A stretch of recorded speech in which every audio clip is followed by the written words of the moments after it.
ನಮಗೆ ಚೆನ್ನಾಗಿ ಗೊತ್ತು, ಎಲ್ಲರಿಗೂ ಹೃದಯ ಇರ್ತದೆ. ಕೆಲವರು ತೋರಿಸ್ಕೋತಾರೆ. ಈಗ ನಮ್ಮ ತಂದೆಯವರು ಅವ್ರದ್ದೇ ಆಗಿರ್ತಕ್ಕಂಥ.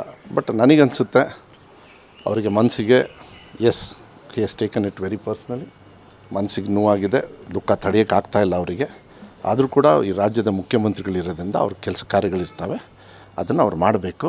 ಅವ್ರು ಇದರಲ್ಲೇ ನಡೀಲಿ ಅಂಥೇಳಿ ನನಗೆ ಆಸೆ ವೈಯಕ್ತಿಕವಾಗಿ. ಅಂತ ಯಾರು ಹೇಳೋರು? ಅವರು ಪ್ರಧಾನಮಂತ್ರಿಗೆ ಕೇಳಿದ್ರಂತ ಇದನ್ನ. ಸಿಂಧೂರು ಒರೆಸಿದ್ರಲ್ಲಮ್ಮ, ಆ ತಾಯಂದ್ರ ಎದುರುಗಡೆ ಅವ್ರ ಯಜಮಾನ್ರನ್ನ ಹೊಡೆದ್ರಲ್ಲ, ಇದಕ್ಕಿಂತ ಇದು ಒಂದು ದುರಂತಾನೆ, ಅದು ಒಂಥರ ದುರಂತಾನೆ. ಇವೆರಡೂ ಆಗಬಾರ್ದಾಗಿತ್ತು. ಕಾರಣ ಯಾಕೆ ಅಂತ ಹುಡ್ಕೋದೇ ಸರ್ಕಾರಗಳ ಕೆಲಸ. ನರೇಂದ್ರ ಮೋದಿಯವ್ರ ಕೆಲಸನೂ ಅದೇ. ಇಷ್ಟೊತ್ತಿಗೆ ತಲೆದಂಡ ಆಗಬೇಕಾಗಿತ್ತಲ್ಲ ಇಂಟೆಲಿಜೆನ್ಸಲ್ಲಿ, ಯಾರ್ದೂ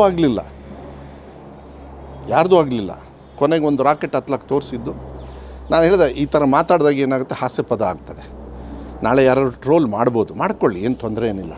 ಬಟ್ ವಿಚಾರಗಳನ್ನು ನಾವು ಮುಚ್ಚಿಡೋದಕ್ಕಾಗೋದಿಲ್ಲ. ದೇಶದಲ್ಲಿ ಜನರು ನೋಡ್ತಾ ಇರ್ತಾರೆ. ಅದಕ್ಕೆ ನಾನು ಹೇಳಿದ್ನಲ್ಲ, ನೀವು ಕೇಳೋ ಪ್ರಶ್ನೆನ ಇವ್ರು ಕೇಳ್ತಾರೆ ಅಂತ ಕೇಳೋ ಪ್ರಶ್ನೆನ ಅವ್ರು ಕೇಳಿದಾರ ಅಂತ ನೀವು ಇನ್ಮೇಲೆ ಕೇಳೋಕ್ಕೆ ಸ್ಟಾರ್ಟ್ ಮಾಡಬೇಕಾಗತ್ತೆ ಅವರಿಗೆ.